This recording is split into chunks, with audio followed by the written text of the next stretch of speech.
नमस्कार, मी वैशाली खरात आहे. माझी मुलगी आता 4थीत शिकते. म्हणजे पहिलीपासून ते 4थीपर्यंत या शाळेत शिकत आले. पहिलीपासून त्यांना जे मॅडम होत्या त्यांची पण बदली ह्यांनी यावर्षी झालेली आहे आणि जाधव सरांची बदली यावर्षी ह्यांनी केलेली आहे.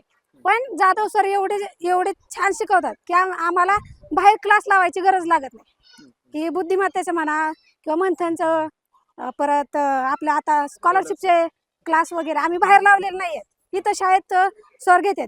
जास्त एक्स्ट्रा क्लास हे जाधव सर घेतात.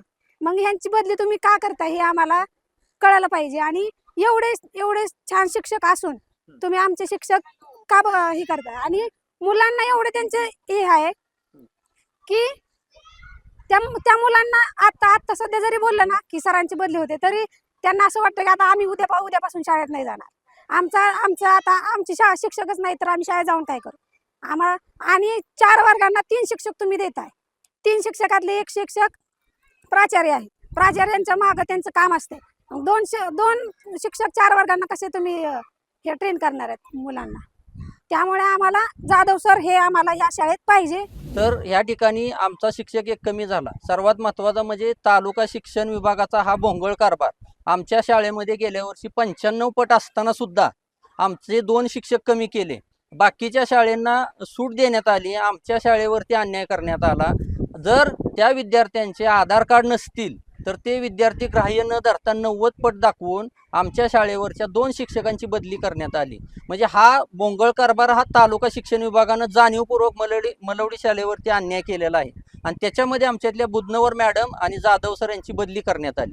बदली करण्यात आल्यानंतर आम्ही गावकऱ्यांनी अनिस नायकवडी साहेबांना, जिल्हा शिक्षणाधिकारी यांना विनंती केली आणि जाधव साहेबांना आमच्या इकडे तात्पुरती नियुक्ती म्हणून त्यांनी दिली.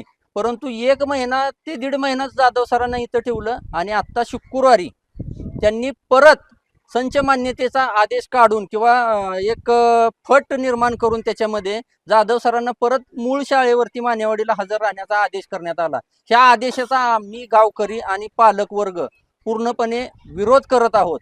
जर का जाधव सरांची बदली झाली आणि जाधव सरांना जर तिकडं मानेवाडी जर शाळेवरती हजर करण्यासाठी जर त्यांनी सक्ती केली तर आमच्या ग्रामस्थांचा आणि पालकांचा हा ठोस निर्णय झालेला आहे की आम्ही आज 77च्या 77 पालक आमच्या पाल्याचे दाखला मागणी अर्ज भरून देणार आहे आणि आम्हाला सर्व 77च्या 77 पाल्यांचा आम्हाला दाखला पाहिजे.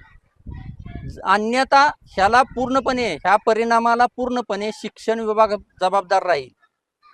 आणि या ठिकाणी आम्ही शाळेला टाळं ठोकू. शाळेत एकाही शिक्षकाला येऊन देणार नाही. शिक्षण विभागाचे अधिकारी शाळेत बसवा आणि शिक्षकांच्याकडून शिका म्हणावं तुम्ही. आम्ही ह्या मतावरती ठाम आहोत आणि आम्हाला महत्त्वाचा मुद्दा आहे की जाधव सरांची बदली कॅन्सल करून आम्हाला पूर्ववत आहे त्या पदावरती ठेवण्यात यावं. अन्यथा आम्ही मोठं आंदोलन उभारू. तालुक्यात पूर्ण शाळेंवरती ज्या शाळेंवरती अन्याय झालेला आहे अशा शाळा आम्ही एकत्रित करू आणि तालुक्याच्या शिक्षण विभागावरती त्या ठिकाणी धरणं आंदोलन करणार.